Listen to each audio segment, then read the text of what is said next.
All right, this video is nothing to do with the F1 pickup.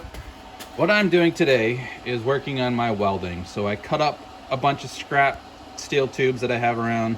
They're all pretty much 11 gauge, around 1/8 inch thick wall.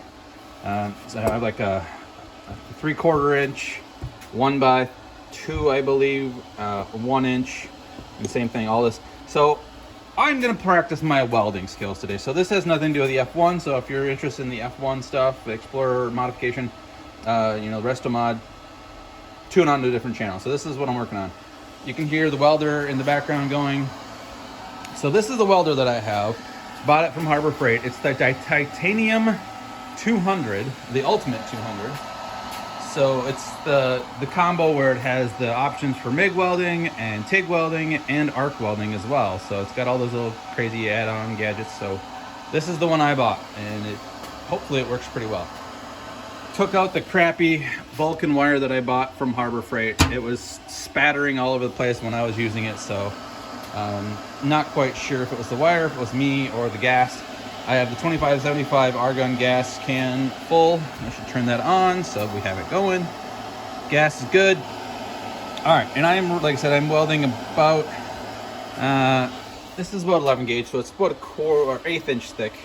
So go to my little handy dandy thing they have on here. And I can zoom out of there. So see, I'll be in the white one here. This guy.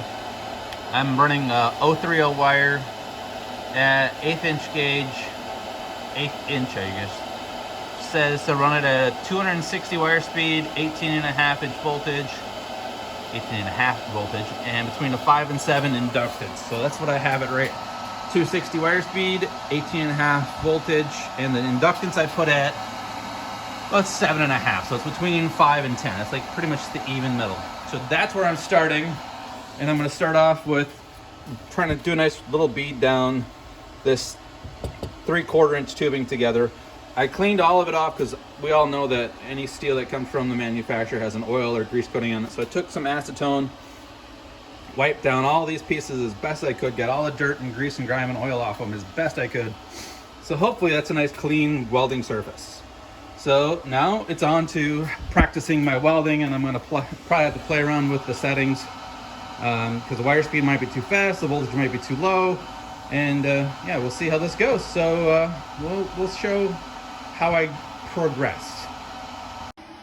So first bead on the left was running it at the stock settings of 260 wire speed and a 18.5 voltage, and then the second one I jumped the voltage up to 19 volts. And as you can tell, I'm having a really hard time seeing the seam, so I end up trailing up a little bit in my welds.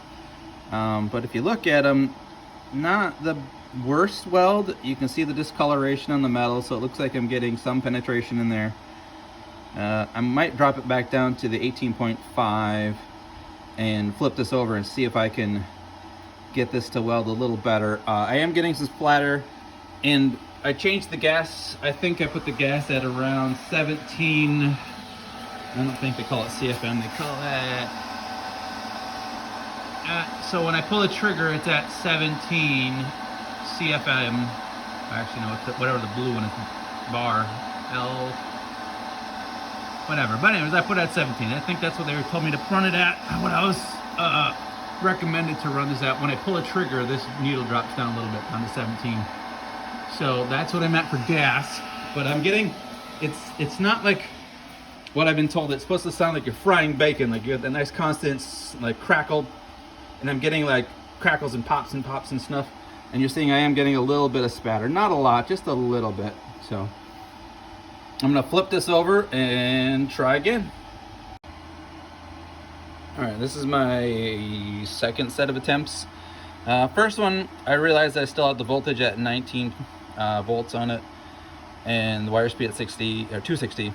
So the second one, I turned the voltage down to 18.5 again, and turned the wire speed down to 250, and it seems like doing pretty good. And what I'm seeing is I'm kind of afraid that I'm going too slow, so I kind of push fast. But what I also need to do is I think I need to go between the metal a little bit more farther apart on my weld, because I'm sticking a little bit too close to the seam, and I'm not going into a bigger circle to get more of each of the metal. So that's why it looks like it's such a close bead of welding down there. So I'm gonna grab new pieces of metal and see if I can do a larger loop and see if I get more and more contact on the metal I'm trying to weld, and see if that weld will flatten out a bit, because you can see it's kind of got a little bit of a hump to it, which, you know, that's supposed to happen, but I want to get more penetration into the metal is what I'm trying to do. But, you know, my welds aren't bad. It's just, I don't think they're fat enough, obviously. They're just kind of skinny. So I need to go a little bit wider on my loops and go from there. And as you can see, I put a metal plate under my welding now, because welding on these gets pretty hot, and I'm on a wooden table. Definitely not a good idea. It could start burning the wood, so I decided a nice little plate would help keep that from happening. So, all right, 2 new pieces of metal. Start welding again. I'm gonna keep the settings the same. I'm just, like I said, I'm just gonna try to get that loop a little bit bigger between that seam, so maybe I can get more of the metal in there. All right, so this is my new piece. Tried a larger loop.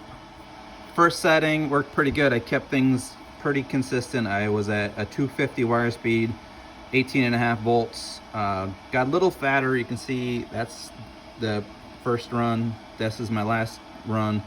And then I decided to drop the wire speed down, because I was seeing it was getting kind of fat. You can see it's kind of sticking up a bit. So I dropped the wire speed down to 240.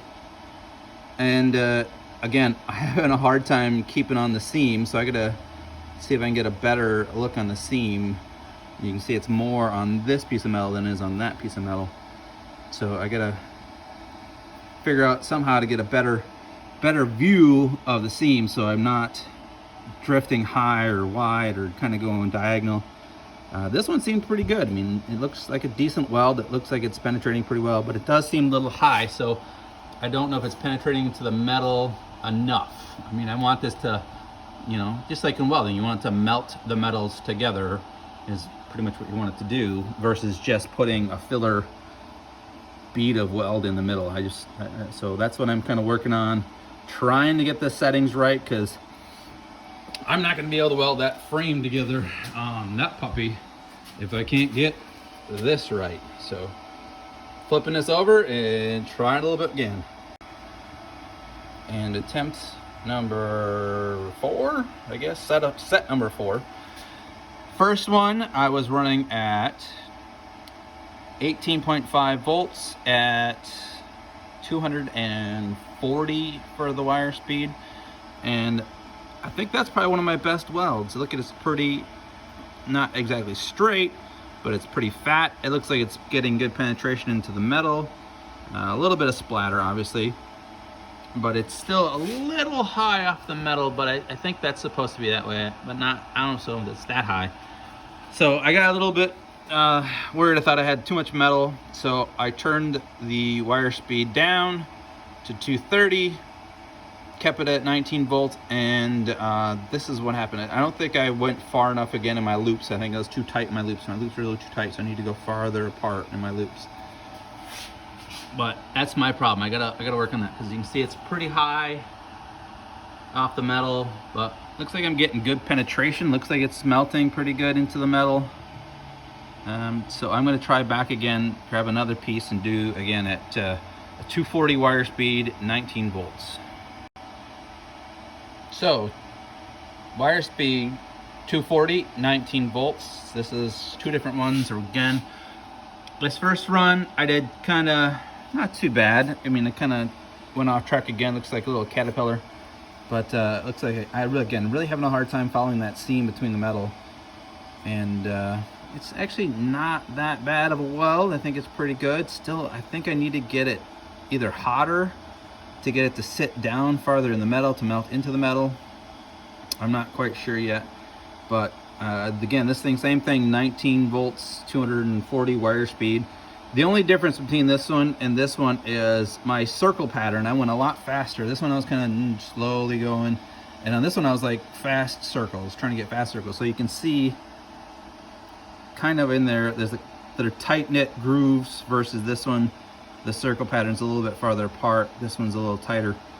I don't know if that's going to be, if that's better or not. I don't know. I was told by some person that a lot of people are afraid to go a little faster in their welds, so I kind of speeded it up a little bit and see if that worked out really good. I'm seeing a little bit, obviously a lot of spatter. Weld seems to be sticking high again off the metal, but this again, I don't know. This might actually be because I'm doing it on top of the metal. I don't have a gap in between it. So what I'm thinking I might do is see if I can find like a 16 gauge or an 18 gauge piece of sheet metal that I can stick in between the two, so I got a gap in there, so I have something I can fill in. So that's my next step, is grabbing another 2 pieces of metal, get over here, put a little piece of 16 gauge or some sheet metal in between it, so I got a small gap between it, and see if my weld gets any better by filling in that gap. So that's next. All right, so I was able to find some little strips of metal. This is probably what, 16 gauge I cut out of the Explorer. It's hard to see, but I stuck a couple pieces down in between there. Kind of gives me a little gap between the metal. So hopefully that little gap will help my welding skills. So moving on, welding with a little gap. So I think having that gap, I should say I know having that gap, definitely helps. My first weld, again, kept things pretty much, that's where I've been at. 240 wire speed, 19 volts is where I've been kind of running at consistently. It looks actually pretty good. My welding's not exactly straight on track, but everything looks good. I'm getting good penetration, looks like, on both sides. I still need to get that, I think I need to get my loops a little bit farther apart. I'm still too tight. And then this is the second run. I tried to run it with a little faster, little speedier loops. I mean, this one obviously is little short loops, and this one was like, I got a little bit of a hole at the end there when I stopped welding, but in doing those fast loops, I think I keep getting a little bit closer. So I need to go slower and go wider versus short and tight. So I'm gonna flip it over and try to go slow and wide and keep good, because what I've been hearing, what I've been seeing is you're supposed to be pushing the liquid pool, the melted pool that the welding is causing. You're supposed to be pushing it and keeping that just a little bit ahead of my nozzle, and that's what I think I'm not having that, not doing that. I think that pool is, I'm dragging the pool even though I'm pushing the nozzle. I might be, when I'm welding this way. I'm left-handed, so I'm going from left to right and I'm pushing the weld. So I've been told I can do both ways. I can drag or I can push. So for right now, pretty much everything I've done, all this welding has been pushing from left to right. As a left-handed person, you know, things are always backwards for us. So I've been pushing welding. I don't know if that's a difference running with gas. I know a lot of people say when you're running flux core, you gotta, you know, drag to no slag because you want to, like, you don't want the slag to be in what you're welding.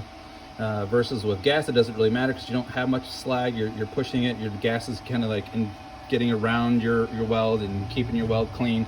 So again, I'm not quite 100% sure. I'm not a welder. I'm not trained. I haven't been in any classes. I haven't really talked to any welders. I'm just going what I see on YouTube, what I've talked to friends about.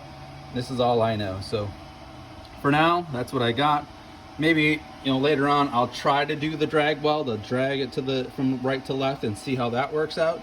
But for now, I want to get this pretty good and then try the other technique, the drag technique. So I'm going to flip this one over again, and then again, wider range, get more into the metal, and go from there. Still at it. So everything's same before. Wire speed was 240, voltage was 19. I try to go a little bit wider on my welds. You can kind of see I was drifting a little bit high on that first one, and then I stayed high on the second one and drifted down lower. I'm really having a hard time staying on the seam. I don't know what it is, if it's just me or if it's the seam. So what I did is I put a little spotlight up here to help give me a little bit more light on this when I'm welding on it, and it still seems to do that. I got a lot of slag still. I'm getting a lot of splatter when welding it, and it's a pop, snap, crackle, and weld. It's not like a solid, like, you know, like the bacon sizzle weld. So I'm not sure if it's the welding wire or if it's me or if the gas isn't high enough. So still got a few things to figure out. So I backed the wire speed down to about 230 and I slowed my circle pattern down and it went wide. And actually that, I think, looks like one of my best welds I've done so far. I like it. You can see definite penetration into both metals.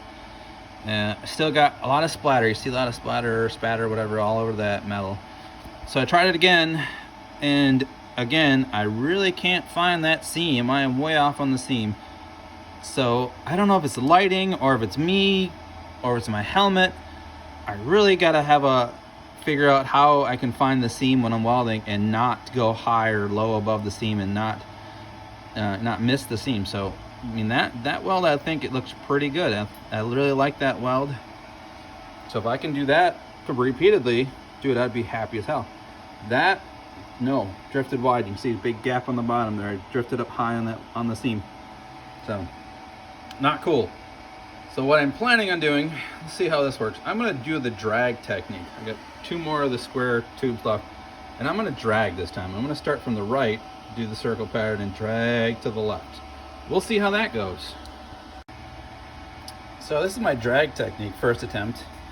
First one wasn't so horrible. It was more on the seam, more on the lower piece of metal. The upper one, you can see, I don't think there was much penetration on the upper piece of metal. So then I've moved, tried again, second time. I think I was going too slow because you can see that thing is got a pretty good dome to it. It looks kind of fat. Wasn't too horrible, but I wasn't going into the metal, I guess, as much as I should be again. Spatter was down to a minimum. I think spatter from, that was the push method, and that was the drag method. Spatter was less. And then I tried again. Again, I have a hard time finding that seam. I can't do it. I don't know why, but this was a very narrow. It wasn't as fat as I would like it to be. So I need to work on getting that farther apart in my welds.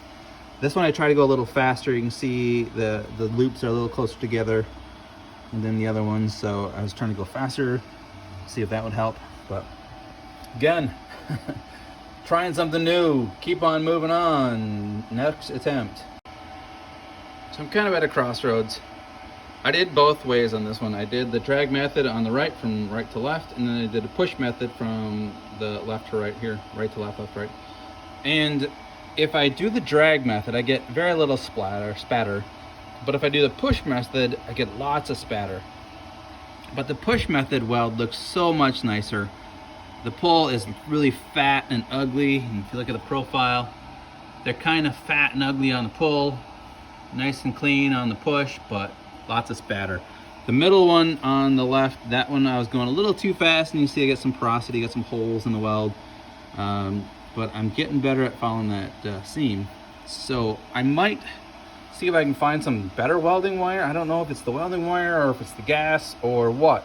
So on the outsides, I did 17 CFM or whatever the pressure is on the gauge. I'm not sure how to read, an argon gas tank. And on the inside, I quickly ran with a 20 on that. And again, that one looks ugly because there's a hole there and it's not exactly smooth. And that one looks not so bad, but it's tight and it's fat. So I'm putting down too much material. But I really like that weld. That's probably one of my better welds. But the spatter, again, lots and lots of spatter. So again, not sure if it's the welding wire or the gas, or maybe I need to replace the tips because maybe the welding wire is getting stuck in the tip. So moving on to next set. So I thought I'd try my hand at bevel welding. Obviously, that was my first try. Again, having a hard time finding that seam. So the second time, guess what I did? I pulled the nozzle of the welder away from the material a little bit farther. That kind of helped. So I'll grab my nozzle here. So before I was kind of close to the material, almost touching it, and it was a hard time reading it. So here, I actually pulled the nozzle a little bit farther away so I could see what I was doing when I was going back and forth. And it looked like it's going in there a much better weld than obviously this one. This one looks like crap. Still got a little bit of spatter, obviously. Again, another thing I was thinking, it might have been, might be the cleanliness of the material. The acetone might not have been the best bet for cleaning off the material. I might need to like get a flap disc or something to clean it off, but that's actually not too bad for a bevel weld. Looks like it's pretty good. Looks like it's penetrating pretty decent. So yeah, not too shabby. So I'm going to flip this one over and weld the seam weld on the other side and see how that goes. All right, so I've welded all the scrap metal I have together in twos. I'm sure I could keep going, but this is my last piece. And I changed things up a bit, and I think I like this better. I did a different technique. Before on all my welds, I was kind of doing a push and a circular motion. So I was pushing circular, push circular, push circular. And then I saw some other people were doing like a C-type pattern going across the metal like that. So that's what I did on these last two. And I think it's a lot better penetration between the metals. I have a gap in between the metal, which is awesome, which I kind of put this in between it, gave it a little bit of a gap. And tack welded both sides, and then used the C technique. Again, I went nice and slow. It kept the puddle in front of me, and it went back and forth between the metals in a C form. Doesn't look as pretty, doesn't have that little like stack of dimes like everybody wants, but you know, I'm sure that'll happen over time. But I like the penetration better. I like that it's hitting both metals and melting into both metals better. So I think I'm gonna stay with that. I'm gonna keep that technique and go C back and forth between the metals, like a C form, C shape.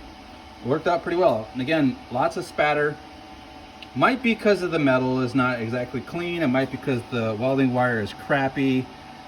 My gas pressure might be off. I don't really know why it's causing so much spatter, because everybody says that, you know, MIG solid core weld with gas is supposed to be a lot cleaner than flux core. Flux core does the spatter, but this one does it.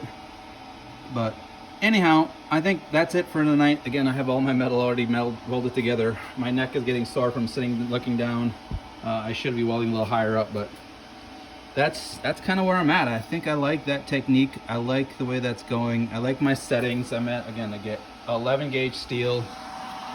I'm at about 230 wire speed and 19 volts. And yeah, we're getting great penetration in both sides of the metal. Everything looks good. And it's really, really hot, obviously. But it's melting into the metal pretty good. I like it. It's not a big mound like you see these ones. There's a big mound on top of the metal. This one doesn't. It gets in between the cracks and it does really good. And I like that technique much better.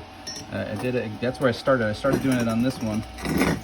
I don't know which one. But anyways, this is my last welds. That one and that one is actually my last weld I just did.